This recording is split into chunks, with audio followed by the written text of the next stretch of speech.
സഹോദരന്മാരെ, ഇന്നലെ വന്ന വാർത്ത നിങ്ങളുടെ ശ്രദ്ധയിൽപ്പെട്ടിട്ടുണ്ടാവും എന്ന് വിചാരിക്കുന്നു. ജമാഅത്തെ ഇസ്ലാമിയുടെ കേന്ദ്ര അമീർ വലിയ ഇന്ത്യയിലെ മുസ്ലിങ്ങൾ സുരക്ഷിതരാണ്, അതുകൊണ്ട് അള്ളാഹുവിന് ശുക്ർ ചെയ്യുന്നു എന്നുകൂടി അദ്ദേഹം പറഞ്ഞു വെക്കുന്നുണ്ട്. നല്ല കാര്യം തന്നെയാണ് അദ്ദേഹം പറഞ്ഞത്. ഇന്ത്യയിലെ മുസ്ലിങ്ങൾ സുരക്ഷിതർ തന്നെയാണ്, അതിൽ സംശയമില്ല. അതറിയണമെങ്കിൽ മറ്റു രാജ്യങ്ങളിൽ ഒന്ന് പരിശോധിച്ച് നോക്കിയാൽ മനസ്സിലാവും. അവിടെ മുസ്ലിങ്ങൾക്ക് പ്രവർത്തിക്കാനുള്ള സ്വാതന്ത്ര്യം ഉണ്ടോ ഇല്ലേ എന്നുള്ള മനസ്സിലാകാൻ വേണ്ടി പറ്റൂ. ഇതെല്ലാവർക്കും ബോധ്യപ്പെടുന്ന ഒരു കാര്യമാണ്.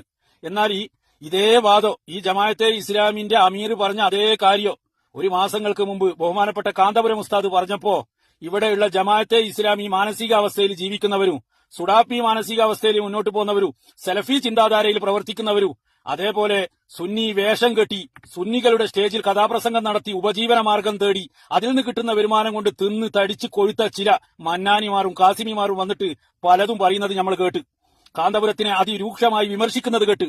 എന്നാൽ ഇവരാരും ഈ ജമാഅത്തെ ഇസ്ലാമിന്റെ അമീർ പറഞ്ഞതിനെ കുറിച്ചിട്ട് ഒരക്ഷരം ഉണ്ടെന്നതായിട്ട് നമ്മൾ കേട്ടിട്ടില്ല. അത് എന്തുകൊണ്ടാണ് എന്ന് പൊതുസമൂഹം മനസ്സിലാക്കേണ്ടതുണ്ട്. ഇവരുടെ മുലക്ക് മാനസികാവസ്ഥ എന്താണെന്ന് പൊതുസമൂഹം മനസ്സിലാക്കേണ്ടതുണ്ട്. എന്താണ് കാന്തപുരം പറഞ്ഞത് ഇന്ത്യയിലുള്ള മുസ്ലിങ്ങൾ സുരക്ഷിതരാണ്, അതിൽ സംശയമില്ല. അതേ വാക്കന്നെ അതേ ഭാഷയിൽ ഹിന്ദിയിൽ ആര് പറയുന്നു? ജമാഅത്തെ ഇസ്ലാമിന്റെ അമീർ പറയുന്നു. കാരണം ജമാഅത്തെ ഇസ്ലാമിന്റെ അമീറാണ് ഈ വിഷയത്തിൽ പറയാൻ ഏറ്റവും നല്ല മനുഷ്യർ അദ്ദേഹം തന്നെയാണ്. കാരണം എന്നാ, ഇന്ത്യ മഹാരാജ്യത്ത് ജമാഅത്തെ ഇസ്ലാമിക്ക് പ്രവർത്തിക്കാനുള്ള സ്വാതന്ത്ര്യമുണ്ട്. പ്രത്യേകിച്ച് കേരളം പോലെയുള്ള സ്ഥലങ്ങളിൽ മീഡിയ വണ്ണ് എന്ന് പറയുന്ന ചാനലും അതേപോലെ മാധ്യമം എന്ന് പറയുന്ന പത്രവും നടത്തി അതിൽ കൊടും വിഷങ്ങൾ കുത്തി നിറച്ച് വിടാനുള്ള സ്വാതന്ത്ര്യം അവർക്ക് കിട്ടുന്നുണ്ട് ഇന്ത്യ രാജ്യത്ത്. മീഡിയ വണ്ണ് എന്ന് പറയുന്ന ചാനലിൽ സി ദാബൂദും കൂട്ടരും നടക്കുന്ന വർഗീയ വിഷംതുപ്പൽ അത് മറ്റേത് രാജ്യത്താണ് നടക്കുക? ഇന്ത്യ രാജ്യത്തല്ലാതെ. ഇതിനെല്ലാം സ്വാതന്ത്ര്യം ഇന്ത്യ രാജ്യത്തുണ്ട്. ജമാഅത്തെ ഇസ്ലാമി മറ്റ് രാജ്യങ്ങളിൽ ബംഗ്ലാദേശിലെ അവസ്ഥ എന്ന ജമാഅത്തെ ഇസ്ലാമിക്ക് സ്വതന്ത്രമായിട്ട് അവിടെ പ്രവർത്തിക്കാനുള്ള സ്വാതന്ത്ര്യം ഉണ്ടാ? ഇല്ല. ഇതെല്ലാം ഇന്ത്യ രാജ്യത്തുണ്ട്. അത് മനസ്സിലാക്കിയിട്ട് തന്നെയാണ് ആര് പറഞ്ഞ ജമാഅത്തെ ഇസ്ലാമിന്റെ അമീർ പറഞ്ഞ ഇന്ത്യ രാജ്യത്ത് മുസ്ലിങ്ങൾ അരക്ഷിതരല്ല എന്ന്. എന്നാൽ കാന്തപുരത്തിനും അറിയാം, കാന്തപുരം വെറും കേരളത്തിലെ കാരന്തൂർ മർക്കസിന്റെ റൂമിൽ ഇരുന്നിട്ട് ഇസ്ലാമിക പ്രബോധനം നടത്തുന്ന വ്യക്തിയല്ല. ഇന്ത്യയിലുള്ള 27 സംസ്ഥാനങ്ങളിൽ 24 സംസ്ഥാനങ്ങളിൽ ചുറ്റി സഞ്ചരിച്ച് അവിടെയുള്ള മുസ്ലിങ്ങളുടെ പ്രശ്നങ്ങൾ മനസ്സിലാക്കി അവർക്ക് വേണ്ടുന്ന സഹായങ്ങൾ എത്തിച്ചു കൊടുത്ത് അവർക്ക് വേണ്ടുന്ന വിദ്യാഭ്യാസങ്ങൾ നൽകിക്കൊണ്ട് അവരെ മുന്നോട്ട് നയിക്കുന്ന ഒരു നേതാവാണ് കാന്തപുരം. അദ്ദേഹം ഇന്ത്യൻ ഗ്രാൻഡ് മുഫ്തി കൂടിയാണ്. അദ്ദേഹമാണ് പറഞ്ഞ ഇന്ത്യയിലെ മുസ്ലിങ്ങൾ സുരക്ഷിത. അത് ആർക്ക് ഉൾക്കൊള്ളാൻ വേണ്ടി പറ്റിയിട്ടില്ല. ഇവിടെയുള്ള ജമാഅത്തെ ഇസ്ലാമി മാനസികാവസ്ഥയുള്ള അതേപോലെ സുന്നി മാനസികാവസ്ഥ വെച്ച് ജമാഅത്തെ ഇസ്ലാമിക്ക് കൊയലൂത്ത് നടത്തുന്ന നവാസ് മന്നാനിയെ പോലെയുള്ള ചിലപ്പോ കാസിമിയെ പോലെയുള്ള ആൾക്കാർക്ക് തീരെ പിടിച്ചിട്ടില്ല. അവരെന്നാൽ ഈ വിഷയത്തെ കുറിച്ചിട്ട് ഒരു അക്ഷരം ഉണ്ടണ്ടേ? ഇവരാരെങ്കിലും ഇതിനെക്കുറിച്ചിട്ട് എന്തെങ്കിലും പറഞ്ഞ ജമാഅത്തെ ഇസ്ലാമിന്റെ അമീർ പറഞ്ഞതിനെ കുറിച്ചിട്ട് ഒരക്ഷരം ഉണ്ടാൻ എന്തുകൊണ്ട് ഇവർക്ക് തോന്നുന്നില്ല? അതുകൊണ്ട് നിങ്ങളോട് പറയാനുള്ളത്, ഈ മാനസികാവസ്ഥ വെച്ച് പോകുന്ന ജമാഅത്തെ ഇസ്ലാമി മൗദൂദിയൻ ചിന്താധാരയിൽപ്പെട്ട സുഡാപ്പി മാനസികാവസ്ഥയിലുള്ള മനുഷ്യന്മാരോട് പറയാനുള്ളത്, ഇന്ത്യയിലെ മുസ്ലിങ്ങൾ സുരക്ഷിതർ തന്നെയാണ്, അതിലൊരു സംശയമില്ല. പിന്നെ ചില പ്രദേശങ്ങളിൽ പ്രശ്നങ്ങളുണ്ട്. നിങ്ങൾ നോക്കിയേ, കേരളത്തിലെ അവസ്ഥ എന്ന സാക്ഷര കേരളല്ലേ? കേരളത്തിൽ മുസ്ലിം ലീഗിന് സ്വാധീനമുള്ള മേഖലയിൽ മറ്റു പ്രസ്ഥാനങ്ങൾക്ക് പ്രവർത്തിക്കാനുള്ള സ്വാതന്ത്ര്യം ഉണ്ടാ? കിട്ടുന്നുണ്ടാ?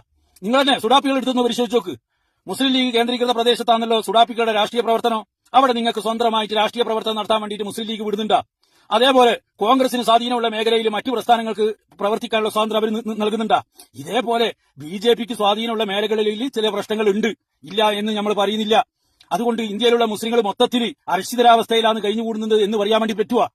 മുസ്ലിം ലീഗ് എന്ന് പറയുന്ന വെള്ളരിപ്രാവുകൾ 44ഓളം വ്യക്തികളെ കേരളത്തിൽ നിന്ന് അറുങ്കൊല ചെയ്തിട്ടുണ്ട്. അത് കെ ടി ജലീൽ 2016 നിയമസഭയിൽ വെച്ച കണക്കാണ്. ഇങ്ങനെ കൊലപാതകങ്ങൾ നടത്തിയിട്ടുണ്ട്. അതേപോലെ ഉത്തരേന്ത്യൻ സംസ്ഥാനങ്ങളിൽ ബിജെപിയുടെ ഭാഗത്തു നിന്ന് അക്രമങ്ങൾ ഉണ്ടാകുന്നുണ്ട്. അതുകൊണ്ട് ഇന്ത്യയിലെ മുസ്ലിങ്ങൾ സുരക്ഷിതരല്ല എന്ന് പറയാൻ വേണ്ടി പറ്റുക? അത് തിരിച്ചറിഞ്ഞ ജമാഅത്തെ ഇസ്ലാമിന്റെ അമീറാന്ന് പറയുന്നതെന്ന് ഇന്ത്യയിലെ മുസ്ലിങ്ങൾ സുരക്ഷിതരാണ് എന്ന് അതെന്ത് ചെയ്ത് അത് എല്ലാവരും ഉൾക്കൊള്ളുന്നുണ്ട്. എന്നാൽ ഇതേ വാക്ക് കാന്തപുരം ഉസ്താദ് പറഞ്ഞപ്പോ എല്ലാ ഓനും അപ്പുറത്തുനിന്നും ഇപ്പുറത്തുനിന്നും എല്ലാം വന്നിട്ട് കൂക്കിയും പുളിയും ചീത്ത പറയലും എന്തൊക്കെയാന്ന് പറഞ്ഞത്. ഒരു യൂട്യൂബർ എന്ന് പറയുന്ന ഒരു വ്യക്തി ഉണ്ടായിരുന്നു, അദ്ദേഹം വന്നിട്ട് അടച്ചിട്ട റൂമിൽ മൈക്ക് കൊടുത്തിട്ട് കഥാപ്രസംഗം നടത്തുന്നത് നമ്മൾ കണ്ടിട്ടില്ലേ? അതേപോലെ നവാസ് മന്നാനി എന്ന് പറയുന്ന മുസ്ലിം സുന്നി വേദികളിൽ കയറി ഇരുന്ന് കഥാപ്രസംഗം നടത്തി അതിൽ നിന്ന് കിട്ടുന്ന വരുമാനം കൊണ്ട് ഉപജീവന മാർഗം നടത്തുന്ന ആ വ്യക്തി വന്നിട്ട് കാന്തപുരം ഉസ്താദിനെ ചീത്ത പറയുന്നത് നിങ്ങൾ കേട്ടിട്ടില്ലേ? ഇങ്ങനെ തുടങ്ങിയിട്ട് എത്ര ആൾക്കാർ ജമാഅത്തെ ഇസ്ലാമിന്റെ മീഡിയ വണ്ണിൽ ദാബൂദും കൂട്ടരും അടുപ്പ് കൂട്ടുന്ന പോലെ ഇരുന്നിട്ട് കഥാപ്രസംഗം നടത്തി നിങ്ങൾ കേട്ടിട്ടില്ലേ? എന്നാൽ ജമാഅത്തെ ഇസ്ലാമിന്റെ അമീർ പറഞ്ഞതിനെ കുറിച്ച് നിങ്ങൾ ഒന്നും ഒരക്ഷരം ഉണ്ടെന്നില്ല. അതെന്തുകൊണ്ട്? ഈ നിങ്ങളെ മാനസികാവസ്ഥയാണെന്ന് പൊതുസമൂഹം മനസ്സിലാക്കേണ്ടത്. ഇങ്ങനെ വരുന്നിട്ട് കഥാപ്രസംഗം നടത്തുന്ന നവാസ് മന്നാനിയെ പോലെ കാസ്മിയെ പോലെയുള്ളവരുടെ മാനസികാവസ്ഥ കേരളീയ പൊതുസമൂഹം മനസ്സിലാക്കിയിട്ടുണ്ട് എന്നൊരു കാര്യം മാത്രം നിങ്ങൾ ഓർമ്മിപ്പിക്കുന്നു.